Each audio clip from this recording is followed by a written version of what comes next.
Have you ever seen battery casing production? Battery is composed of complex components, especially the battery casing. Production has many processes like mantle blanking, die casting, bending, riveting, welding, and painting. Well, I'm now here in WT5100 battery casing manufacturer. Let's see the processes. We start with high-strength aluminum alloy sheets or pre-processed profiles. Perform millimeter-level precision cutting using CNC laser or precision stamping equipment. Subsequently, specially made rivet nuts or bolts are firmly embedded into the sheet material, forming high-strength, permanent connection points with no risk of thread slipping or stripping. Forming processing is carried out on a high-tonnage hydraulic stamping machine using customized molds. This process precisely shapes the three-dimensional contour of the shell.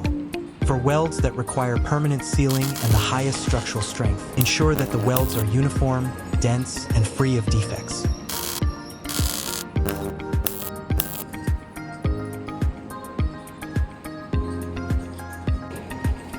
The pa-tang process is a crucial transformation stage where the outer shell changes from a structural component to a functional component.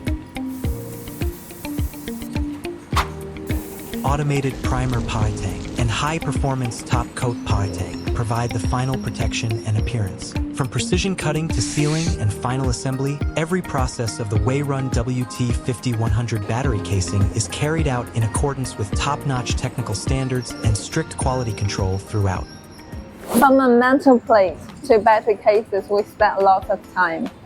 And now the battery cases are already shipped from case manufacturer to our plant. And after rigorous checking in our QC department, they are now lying on our production line and waiting to assembly. And in next video, let's see together how we assemble the battery.